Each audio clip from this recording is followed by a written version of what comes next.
আমাদের আশপাশে প্রতিনিয়ত ঘটছে, আমরা এক্সপেরিয়েন্স করছি। তো অবশ্য এই গল্পটা বলার পিছনে আমার ব্যাকএন্ডে আমার একটা ইন্সপাইরেশন ছিল, সেটা একটু অল্প করে বলি আসলে। এই গল্পটার আইডিয়াটা হচ্ছে মাহমুদুল হাসান টিপু ভাইয়ের। উনি উনার পার্সোনাল লাইফে এক ধরনের মেডিকেল কন্ডিশনের মধ্যে দিয়ে গিয়েছেন, আমার খুব কাছের বড় হয়। তো ওই জার্নিতে উনার আসলে একটা এক্সপিরিয়েন্স হয়েছে এই হসপিটালের। সো উনি যখন প্রথম আইডিয়াটা বললেন, তখন ওই সমসাময়িক সময় আমার জীবনেও এক ধরনের একটা ঘটনা ঘটছিল। আমার শ্বশুর বেসিক্যালি একজন ক্যান্সার সার্ভাইভার, উনি এখানে আসছেন হয়তো। তো আমার স্ত্রী বেসিক্যালি আমার শ্বশুরকে নিয়ে গত 2-3 বছরের ওর যে জার্নি, এই পুরো ব্যাপারটা আমাকে হয়তো ব্যাক এন্ডে আসলে খুব মানে ইন্সপায়ার করছে এই গল্পটা বলার জন্য। সো এইভাবেই মানে আসলে ট্রিগার হয়েছে এই গল্পটা বলা। ব্যক্তিগতভাবেই মানে নারীদেরকে হেল্প করতে পছন্দ করি, সেই জন্য সবসময় কপালে এই ধরনের চরিত্রই আসছে। অ্যাকচুয়ালি এটা খুবই চ্যালেঞ্জিং ছিল, কারণ এই ধরনের রাস্তাঘাটে চলাচল করতে অভ্যস্ত না, হেঁটেই অভ্যস্ত না, সেখানে বাইক তো অনেক মানে দূরের কথা। তো এই জায়গায় আসলে রাস্তাটার বর্ণনা আমাকে আগেই আসাদ ভাই দিয়েছিলেন, এবং আমি আসাদ ভাইয়ের সাথে কনসার্ন করেই তার মানে পরামর্শেই 2 দিন আগেই আমি কুয়াকাটা চলে যাই এবং 2 দিন ওই রাস্তায় টোটালি বাইকটা রাইড করি। কারণ আমার মাথায় একটা জিনিস ছিল যে বাইক রাইড করে পারফর্ম করা ইটস রিয়েলি ডিফিকাল্ট। তার উপরে বাংলাদেশের একজন সুপারস্টার আমার সাথে থাকবেন, তার যদি কোনো ক্ষয়ক্ষতি হয়ে যায় বাইক অ্যাক্সিডেন্টে, তো এই ড্রাইভার মানে এটা আমাকে আজীবন পস্তাইতে হবে আর কি। তো এই জন্য আমি খুবই সতর্ক ছিলাম এবং সেই ইয়েটা করেছিলাম। বাট 2-1 দিন পরে আসলে আমরা অভ্যস্ত হয়ে গিয়েছিলাম এই রাস্তার সাথে, এবং দিনভর সেই সকাল ভোর থেকে আমাদের শুটিং শুরু হতো।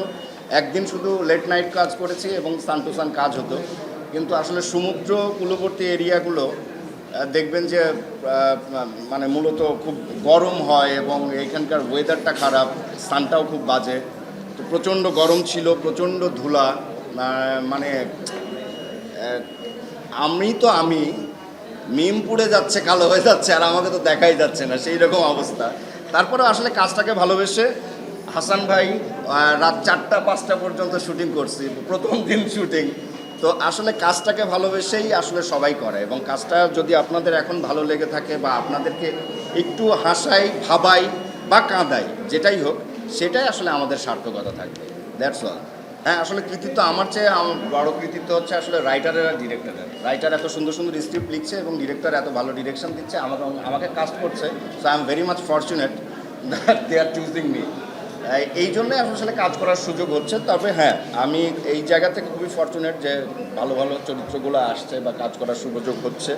চেষ্টা করছি ভালো কাজের সাথে থাকার এবং নিজেকে আলাদা আলাদাভাবে পোর্ট্রে করার।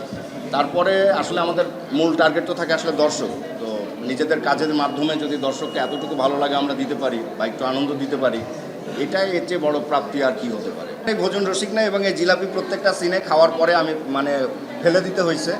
আসলে সিনটা এই জন্যই করা যে সারা রাতও যেহেতু জেগেছিল, তো ওই ভাবনার জায়গা থেকে যে ক্ষুধার্ত মানুষ আসছে সারাদিন জার্নি করে, তো সেই জায়গা থেকে আসলে জিলাপিটা খাওয়া। বাট শর্টের শেষে ওটা ফেলে দিতে হয়েছে এবং মুখের অবস্থা খুব বাজে ছিল মিষ্টির কারণে। গল্প আমি চুজ করছি না, গল্প আমাকে চুজ করতেছে।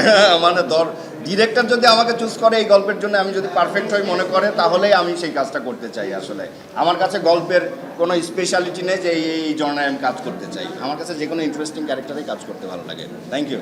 খুবই ভালো, এত ভালো একটা টিমের সাথে কাজ করেছি, যথেষ্ট স্পেস পেয়েছি ক্যারেক্টারটা প্লে করার জন্য। আমার ডিরেক্টর আমার উপর ভরসা রেখেছেন, আর টিম এত কমফোর্টেবল হলে, কো অ্যাক্টর যখন ভীষণ ভালো হয় তখন অভিনয় করাটা অনেক সহজ হয়ে যায়, কাজ করাটা অনেক সহজ হয়। সো আমার এক্সপিরিয়েন্স খুবই ভালো। আপনারা এত ব্যস্ততার মধ্যে আসছেন, কৃতজ্ঞতা জানাচ্ছি চরকিকে এত চমৎকার একটা গল্প, এত চমৎকার একটা প্রজেক্ট আমাকে করার সুযোগ করে তারা দিয়েছেন। সো চরকিকে, স্পেশালি রনি ভাই কোনো এক অদ্ভুত কারণে আমাকে পছন্দ করেন, আমি জানি না কেন।